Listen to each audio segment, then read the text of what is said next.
All right, so welcome everyone, and hope you all had a great summer. Happy to have you with us today for our MicroAge Talks Technology webinar. This webinar is number 3 of our 3-part series on reducing the cyber security risks by having a layered approach to cybersecurity. The focus today will be on what we call the data and the company layers, and we will also be tying everything together for you with a bit of a summary at the end.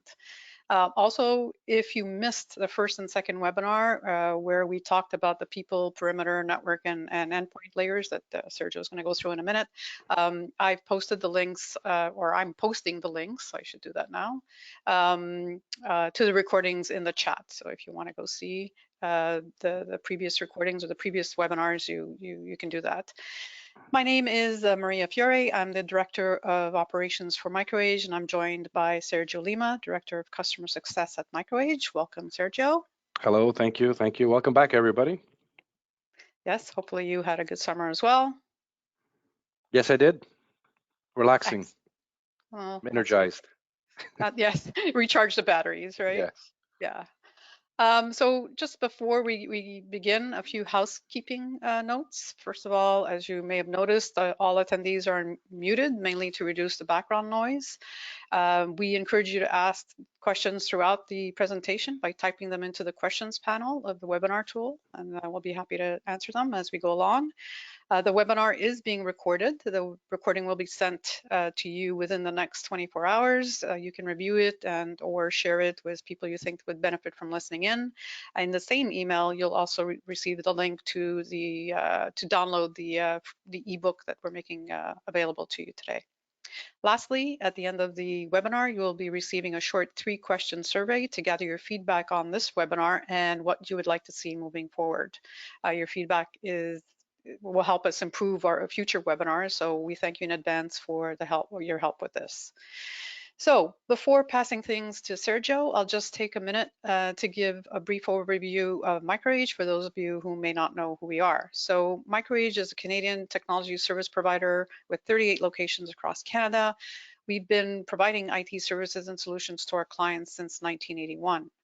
Our approach is simple and is based on understanding your business, your operations, your goals, your challenges, your opportunities, your clients.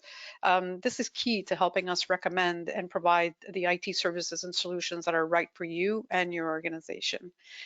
That is our why. So, Sergio, with that, I'll pass it to you.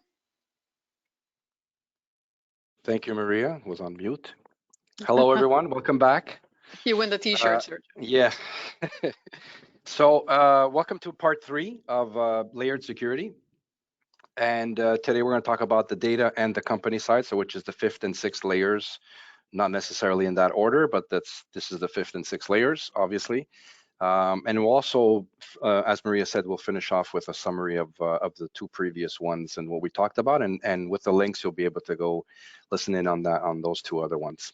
So we'll look at the, as we did with the other 2 sessions, we'll look at the landscape, just a little review or recap of what we were talking about on current landscape statistics, the menaces, the attacks, how they're coming in, and then go through that whole, data, company, most of it dealing with backup strategies, with protecting your data and the ability to recover, or continue to have a DR, have a business continuity with that data, and how to protect yourself, and how to protect yourself, reduce risk, and have a cyber resiliency, as mentioned in the title. So that's the main thing, right? It's not a matter of if, it's when.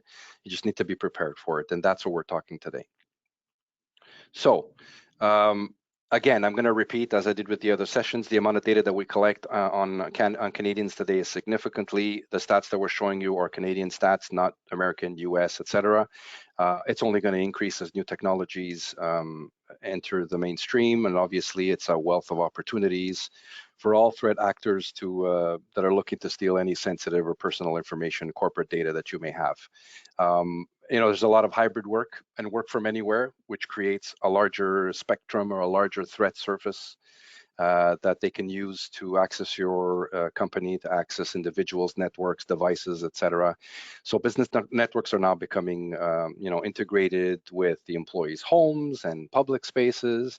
And obviously, the cyber threat actors will most likely continue to exploit all of those hybrid work infrastructures and target your employees at home and personal devices because they can do so much easier than doing it within your network. So the continued trend towards connecting devices that interact with physical world and including deployment of the IoT stuff, Internet of Things, it's expanding, and obviously the cyber threat surface expands with that. A lot of people don't think about that, but IoT devices are also a factor and a way or vector that cyber criminals use to get into your network. So obviously we need to adapt to the changing environment. So data, again, from Marsh, which is an insurance broker, the frequency of ransomware has returned following a brief lull last year, which was compared to 2021. So ransomware related claims rose 77% in the first quarter of 2023 compared to Q4 2022. And that trend will just continue to keep going up. The bottom line is the threats will just continue to be a big risk factor in organizations of all sizes. Don't think that you're hidden. Don't think that you're too small. Everyone is a target for them. And the strategy is really just to minimize the risk and using the layered approach, right? So it's not if, it's when. The key goal is are you ready if this happens or when this happens? Yeah, and just on your point, we just read a report recently, right, from Verizon. They have an annual report. They call the data breach incident report or something like that. And most of their data is from 2022 because it takes them a while to put all the data Yeah, together. But yeah, they emphasize the fact that there's no small, big, medium, it doesn't matter. It doesn't matter what business you're in. It doesn't matter, you can have 2 employees or, 5,000 employees. It makes no difference to the cyber criminals. Like they're using the same tactics, the same approaches, the same way that they do things for the 5,000. They just scale it down or scale it up, right? yep, So exactly. yeah, All right. you, So with that, let's get into it. Data. Let's do the data first. So obviously these are the last few points, data and company. Let's start with data. So every organization, private sector, public sector, nonprofit, large, small, you name it, everybody has data. Some of it's sensitive, some of it isn't. Some's confidential, some is restricted, some data is internal, some data is external. However it's categorized, every organization has valuable data that threat actors are interested in. Why? Well, it's because it's worth money to them. They can take it and sell it or log into your environment and then try and get some money from it, right? So that valuable data needs to be protected, and ultimately it needs to be recoverable. From in the event of an incident or a breach, or even just someone accidentally deleting some files, you have to be able to recover from that. So what I'm going with now is my new terminology is start with plan B, not with plan A. So your step one should be plan B, and B stands for backup.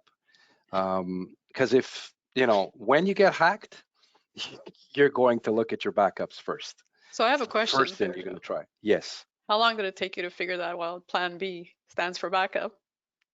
It didn't take that long actually. No, I don't think so. Yeah, It was always there. It was just never called Plan B. We just decided to call it Plan B now.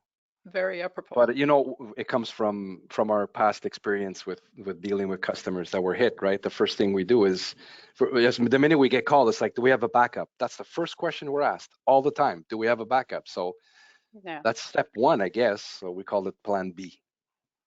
And how do we do that? Well, you need a good strategy for backup. And we continue to use the 32110 backup rule or backup standard. And I'll go through it so that you can better understand it. So what does the 3 stand for? This 3 stands for you need 3 copies of your data at all times. Your first copy is your production data. So if you're interacting with your saving and working on files on your servers or in the cloud, that's your production data. That's copy number 1. You need 2 other copies of that. Now they need to be, which is your second number 2, they need to be on 2 separate media. So it could be on a hard drive, NAS box, cloud-based replication, copying it off-site, you name it, pick your choice. You need to have two different types of media on those two separate copies. They need to be distinct. Your number one stands for one of those three, I guess, or one of your two medias needs to be an offsite copy. Now, it doesn't necessarily have to be a cloud provider or cloud target. If you have a secondary site, third site, etc., and you have the ability to replicate and copy stuff over, well, that's technically considered an offsite copy. The main goal of that one is just to ensure that if something physical were to happen to your equipment, or something physical or something were to happen to your cloud environment, that you have a copy outside of that environment. The other one is for an off-site, offline. I'm sorry, we didn't write that right. It says off-site copy, but it should say offline copy. So we'll correct that for you. But the second one stands for offline.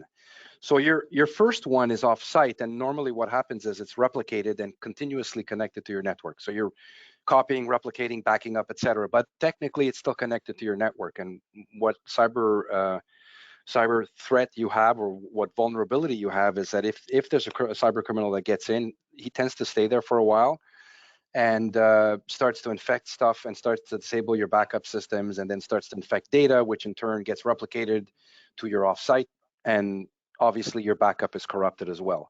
So what your offline copy does, or immutable backup, it stands for a backup that is done, you know, on a regular basis, but not every night. It is done and then turned off or disconnected from your network. That way, if ever somebody were to stay in your network for X amount of time, well, you wouldn't see those backups, and you'd be able to recover from that backup if something were to happen. So that's the goal of that secondary one. And then the zero stands for, which is very important as well, it stands for zero errors when performing a test, recovery, or restore. So that means you should be testing your data, the validation, the verification, perform a backup of your data, whether it's single files, folders, snapshots, and you need to go as far as actually performing a full on entire network restore or test, I guess, restore process to ensure that whatever you're trying to restore can come back up and be functional. There's a lot of times what we see is yeah, I backed up my data, but nobody ever checked whether or not the data is good, whether it's still okay, if, you know, for different reasons and factors that maybe the data is being backed up, but it's not complete. And when you go to restore it, and then there's things that are missing. So it's very important to have that zero errors in your restore. And actually, Sergio, Chris asked the same question we got asked this morning on our French webinar. So you know, when do we need to perform these kinds of tests, like monthly, daily? It depends on your company policies. We see once a month, and then some companies are a little more paranoid, and they say, well, if a hacker gets in, sometimes he stays, you know, 30, 60 days, 90 days sometimes. So you can do it once a quarter. I mean, the goal is just to have something. You know, if you have nothing, it's worse. You know, if you have something that dates back to a couple of months, then at least you have something to work with. Having to start a database and ERP from scratch, I don't think anybody would want to be in that situation. Good. So now that we talked about Plan B, or step one, let's go to layer number 6, or your final layer, which is very important as well, is the company. So, you know, what are you putting in place, or what do you have to put in place to have a business continuity to ensure that if ever something were to happen, you're able to get back and be functional within a reasonable amount of time. And you know, in this, on the security side, well, that means it's cyber. What's your cyber resiliency, right? So you need to be able to, you know, you have to have a, you have to be able to recover from your worst case scenario in the event of an incident, a cyber incident, or a fire, or your building's not accessible and you can't get into it, and or you need to have access to all this data. You need to have a way to recover your business, or to continue, you know, operating your business. So we'll look at that. So here are some of the elements, and I'll go in detail in each one of those 5 elements. But the first thing you need to do is to perform some form of a risk assessment. I'll detail it a little bit more, but it's very generic or very general as a term, but I'll explain what that entails. Then you need to develop some form of an incident response policy. And again, it doesn't just mean with regards to cyber, but you may have an incident where one of your many servers is down and it's critical and it needs to come back up, and for whatever reason it doesn't come up. You need to have a plan. You need to have a strategy, steps, process. You need to have people involved. That's the whole thing behind all of this. You need to be prepared and not be in a chaotic type of way restoring stuff where you may miss something. You may not be able to restore it properly. You may be causing more damage than good. And how do you do that? Well, obviously you avoid that by identifying the right people, which we call a response team. So you need to identify specific people with specific responsibilities and tasks that in the event of an incident, well, I know who to go to, and they know their role. They know exactly what has to be done. Part of that is also communicating, the plan as it's happening, and actually communicating it before it happens so that everybody's ready to go. And then while you're in it, making sure that there's someone there that's communicating with all of the parties to ensure that everybody's going and steering in the right direction. And the final thing is educating your team and educating your employees. Because a lot of times what happens is in this moment of chaos, everybody's left in the dark, or most of your employees have no idea what's going on, and then panic hits everywhere, and that's not what you want. You want your employees to identify with the situation and to be able to say, okay, people are taking care of it, I'll wait for further instructions. So let's start with the risk assessment side. First things first, identify your assets. So make sure that all of your devices that are on your network are identified, that you're aware of them, and that they're protected in some shape, way, or form. So that usually comes with a risk assessment on your vulnerabilities, on the number of devices. Um, Usually it's a security firm that can run an assessment, and what they do is come back to you with a report that says you're at risk here are your vulnerabilities, this is your plan of action, these are your recommendations, you need to put this in place to raise your or to get rid of your vulnerabilities and to lower your risk for being attacked. That's the first step you should be doing. Okay. And then the rest of that falls under the identify the systems or applications or software or people that are critical to your business. So if you have X amount of servers, and I'm just going to throw a number. Let's say you have 5 servers, but 2 of those are extremely critical, and that's how your business operates. You cannot afford to run without those 2 servers. Then you need to identify the data and the servers, and that's your priority. You need to have a plan in place with the next steps that ensure that you will bring up these systems first before anything else. And the same thing goes with the people. You need to identify the right people that can start to work or kind of continue or let the business run while you're trying to bring everything up, because the reality is you can't just turn a switch on and everything comes back up and all your employees are going to be connected instantly right after that. So it's a step, it's multi-step approach, and only doing an assessment like this will get you that result. You have And to again, put priorities, right? yeah, Because in the middle of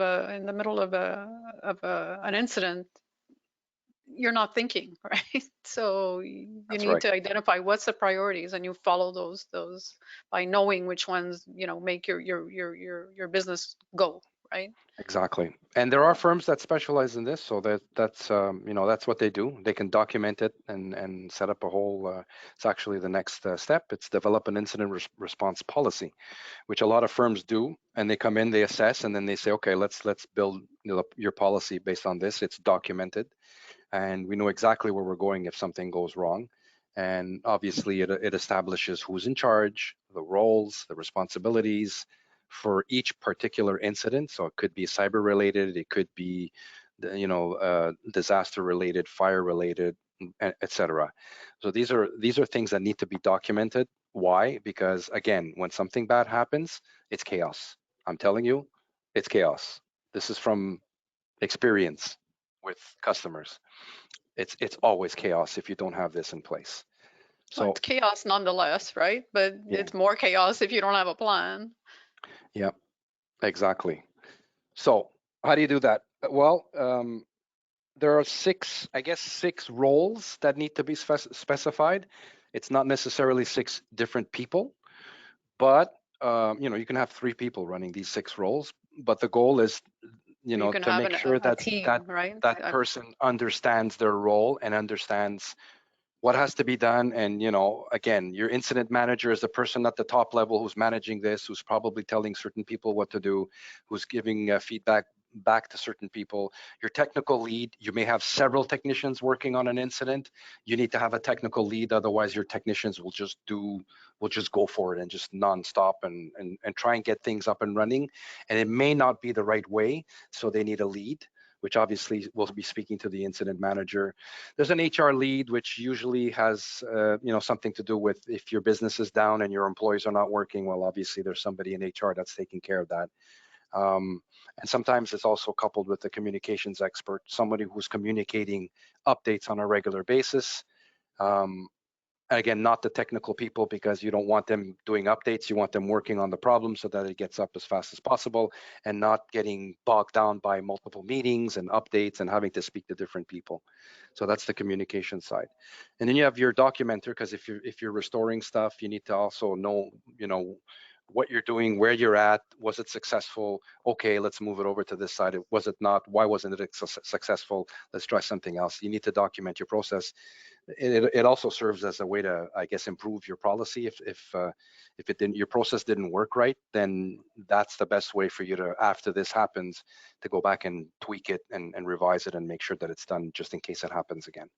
And then that's coupled with your data analyst, which is someone that also analyzes everything that happened and possibly gives recommendations to lower your risk on in the future.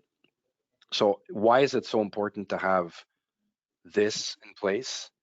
And the communications, but I'm going to go back up to this, and I used this in our French webinar, which was kind of ad hoc, but I think it's pretty cool.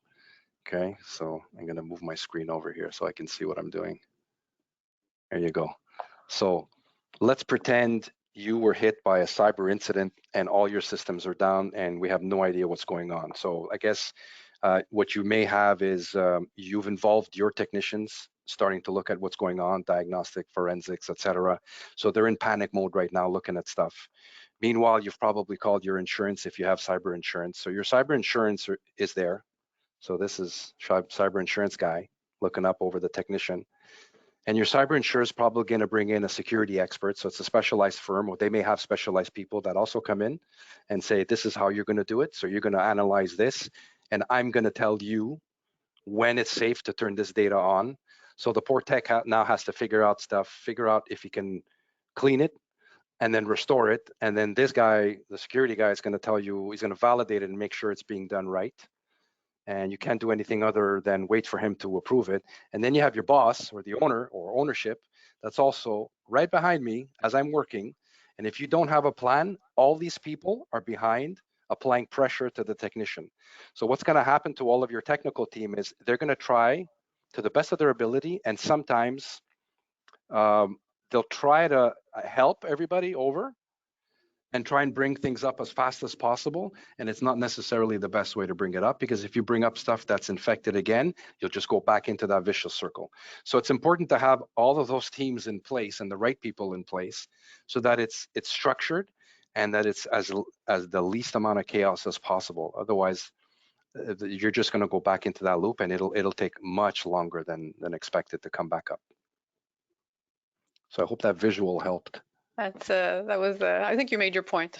Yeah, and again, I'm talking from past experience. We've seen this all the time. It's a lot of pressure, everybody. And it's understandable, right? The business is down. We need to get up and running. It's got to be go, go, go, get it done. But a lot of times getting it done quick is a shortcut, and sometimes you cut corners.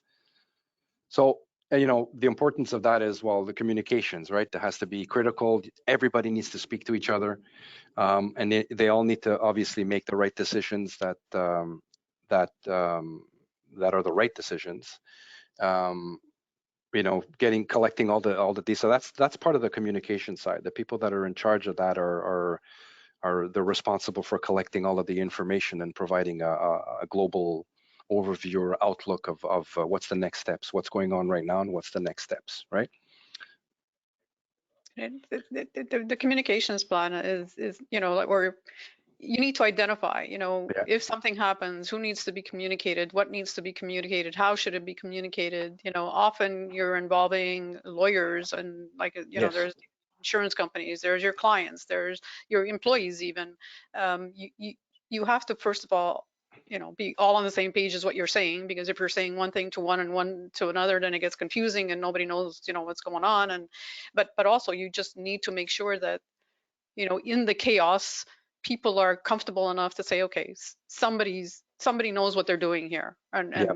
it's not total, total Yeah. chaos here. So Exactly. And communication is important. Yeah. an important note also is if you've established your response policy and procedures and process and everything, and your nice little binder, um, well, it would be nice to have a binder, but please don't keep this electronically only on your network, because when you're hacked, you're not getting that data.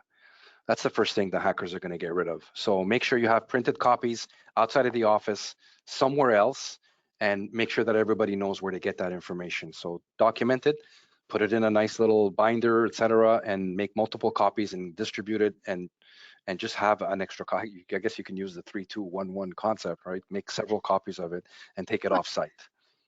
Yeah. It Good works. old paper. Good old Yeah, paper. Yeah. yeah, In this case, we recommend it. yes, exactly.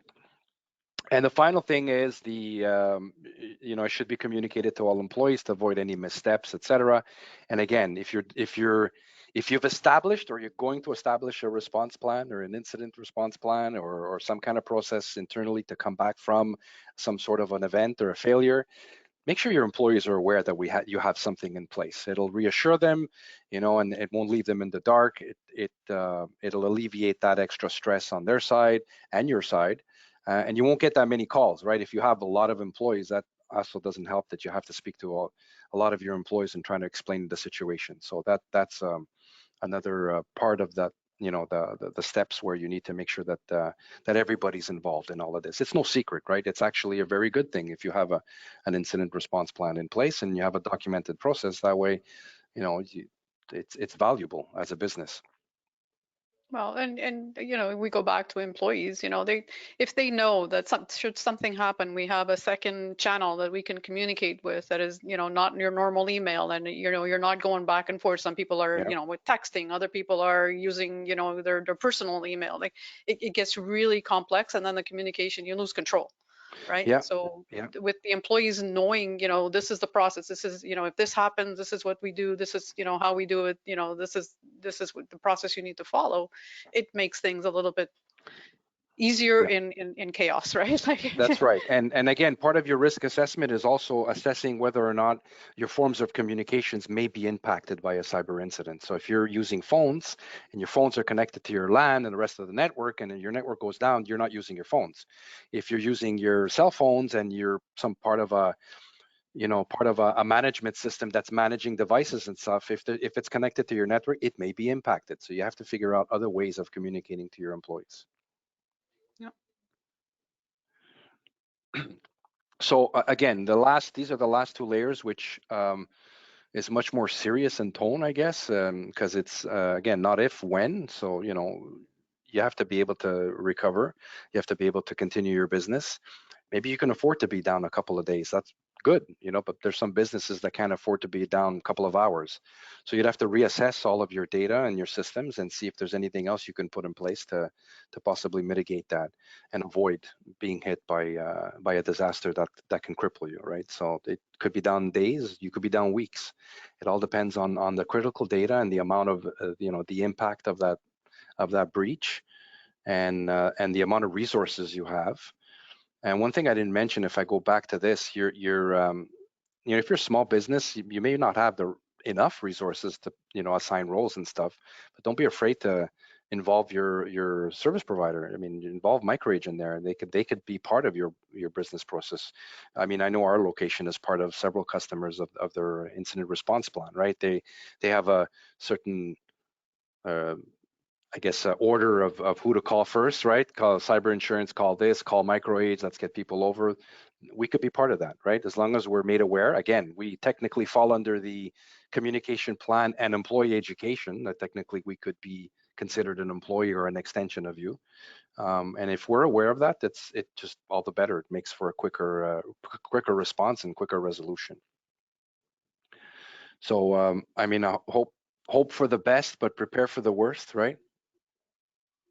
Yeah. I And so, guess. Yeah. yeah, Yeah. again, in case of emergency, break glass and grab that, Yeah. paper, binder full of, what your plan is, and then put the plan Yeah. in action, right? And again, there's going to be chaos, there's going to be confusion, but at least if you're following a plan and you have, step by step, and you're involving the right people. And again, Sarah, you mentioned that the insurance people involved. There's going to Yeah. be probably, maybe lawyers, maybe you're part of a compliance Yeah. and privacy. And I mean, there's so much that, to have a plan is to plan for the worst, right? You always Yes. hope for the best, but you need to plan for the worst. So. And a lot of people don't know that cyber insurance companies will not reimburse you if you don't follow that plan. They will bring in security experts. They're usually partnered up, or they may have a department of a bunch of security specialists, really good people. They'll bring them in, and you need to follow their instructions, because if you don't, they're not paying you. So it's not as easy as, hey, I'm insured, I'm going to get reimbursed for all of these fees and stuff. But no, it doesn't work that way. You have to follow their plan. So they have a plan for you. So you just have to have your own as well. Yeah, and it's a good idea to talk to them about it. Like, if something were to happen, what is the plan here? Like, what do you expect? What are your expectations, right? That's right. So that you can build your plan and know that I'm going to call it compliant, or know that you're aligned with the insurance companies, right? Exactly. So, So that's the cyber resilience part. So let's do a recap of the two previous sessions. Let's go through the first four layers. Let's do the people one. So again, how do you avoid being impacted in such a manner? Well, obviously, let's do some cyber awareness training, and let's fish your users and see how well they do, and maybe we can fix a few things there and sensitize them um, to be more vigilant. Because again, there's upwards of 70%, Maria. I can't remember what the stat is, but the vector for getting into your network is 70% plus, yeah, simply on emails with clicking links that they shouldn't have clicked on. yeah, and it still works. I mean, And it still works. It's like several years that they're using the same tactic. It hasn't changed. yeah. It's just easier now for them because you're more connected. Well, and Uh, let's not even go with the AI piece, right? They're getting, yeah. yeah. So. And then obviously your password policies, your password hygiene, password management, you need to have something in place to ensure that have the minimum requirements for passwords, complexity, the length, and all of the other features that come with if you're using Azure or Active Directory. There's a lot of features that you can set in place to try and avoid certain things from happening right off the bat. Your users that are connecting with VPN into your network, make sure they have some form of multi-factor or two-factor authentication. Make sure you're managing all your devices. And then on the perimeter side, well, you need to have some form of a UTM firewall or next gen firewall that is able to stop certain things from going in, or most things from going in, the obvious, as we call it.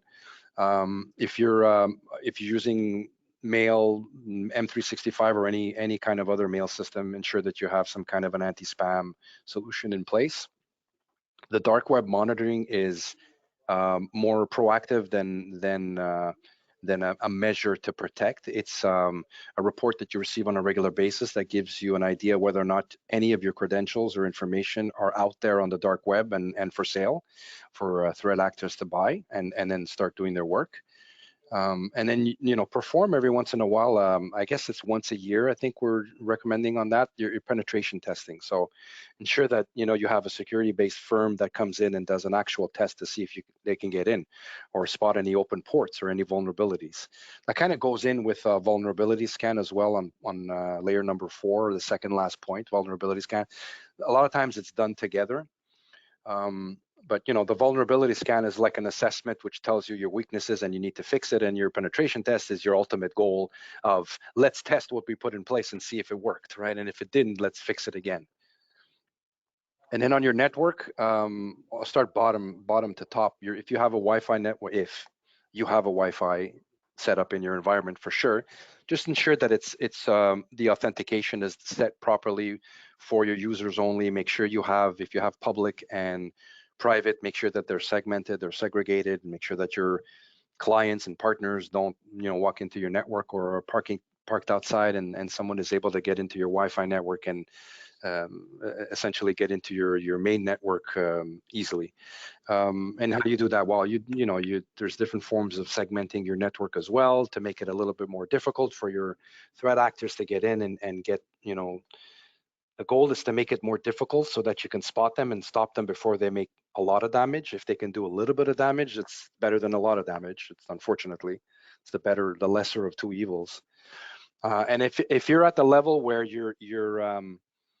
where you absolutely need to know if there are attacks happening in real time on your network, on your firewall, on your users, and you want to get to that level, then I recommend going with some form of a SIM or a SOC service with a security firm that can provide that for you and really call you the minute they see something happening. So again, that can help reduce or avoid that hacker from getting in. But it becomes a little expensive on that side.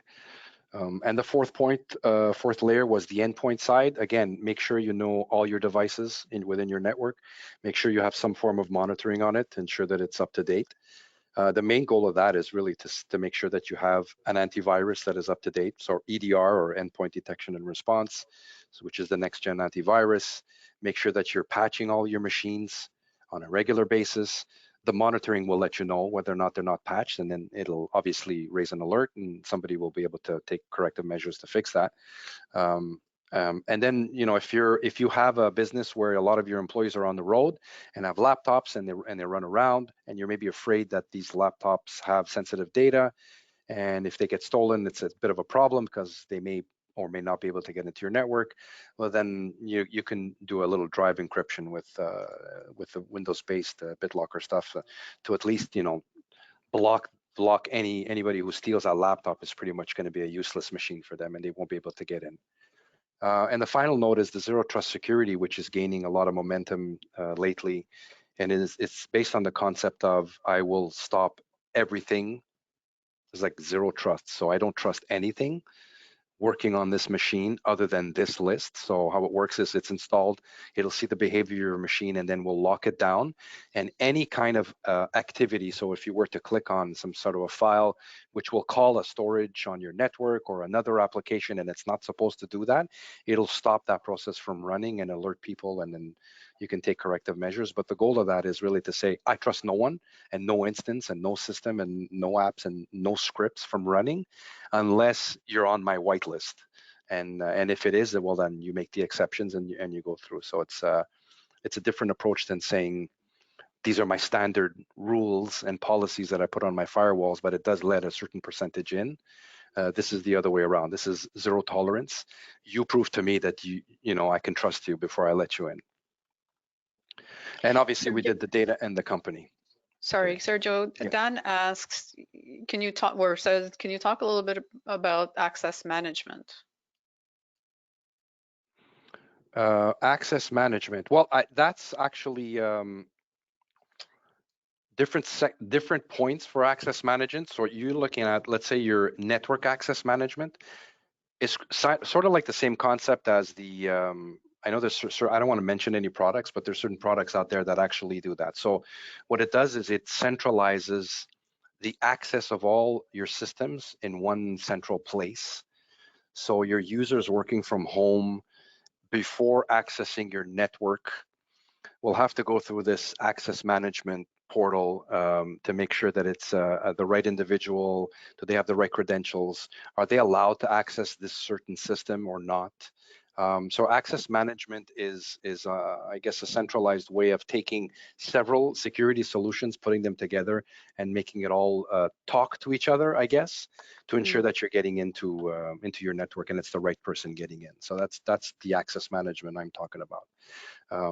Hopefully that answers your question, Dan. Yeah, I hope so. It's a little bit more complicated than that. I'm trying to trying to not be as technical so that everybody understands, but access management is really at the top level, and ensuring that all of the systems you have in place and all of the security features you have in place are talking at the same time.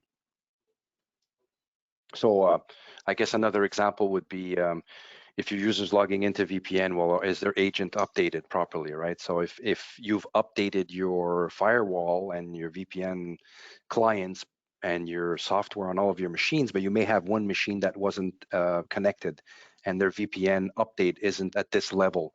Well, your access manager will say, you're not at that level, I'm not letting you in. You need to do this first. So it'll either generate an alert, or it'll generate a ticket, or it'll generate maybe an action plan or specific instructions to the user to get that done first before having access to certain systems. Hope that answers. Thank you. So that's a recap of all 6 layers in the past 3 sessions.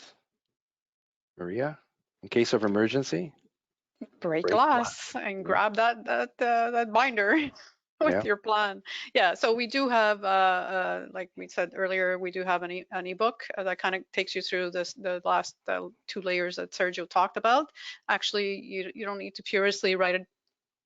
Sorry, the link down. I do have it in the chat, so you can pick it up in the chat, and it also will be sent to you when we send you the recording. So you don't need to furiously write it all down. And so yeah, we definitely encourage you to download the ebook. So again, if you have any questions, please put them in the questions panel, and we'll be happy to answer them. But otherwise, we thank you for joining us today. We encourage you to download again the ebook and reach out to your local microage with any questions. We also hopefully we'll see you at our next microage talks technology on October 12th. This one is one of our favorites. It's October is what, Cybersecurity Awareness Month or something to that effect. For us, it should be every month, but apparently they designated October as the month. So we have a webinar we call Teach Your Team to Catch a Fish, and as you might have guessed, it's about recognizing phishing attempts. We also play, for those of you, you might have already joined us, on one of our webinars that we've done in the past about catching fish. You get to test your skills with a game that we call Fish or Legit. So watch for the invite. It'll be out probably in the next couple of weeks, and we hope that you can join us and maybe bring a colleague or two, because there's always something to learn when it comes to catching fish. So we hope that you'll join us. Again, Sergio, I don't know if you wanted to add anything to.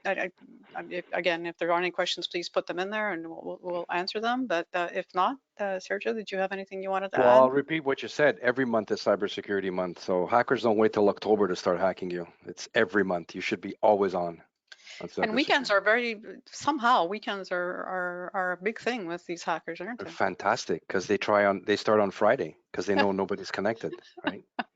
Or most Beautiful. people aren't connected, most people aren't monitoring, or whatever the case may be, right? It's the best way to get in and cause damage. Yeah. All right. Well, so once again, thank you, Sergio. That was excellent. Much appreciated, and thank you all for taking the time to join us today. And we hope that you have a great rest of day. And Jeanette, thank you for your kind note. She says thank you and good information, and appreciate the invite. So Cool. Appreciate it. we will get that out to you. Thank you. Have a good Thank one. you, everyone.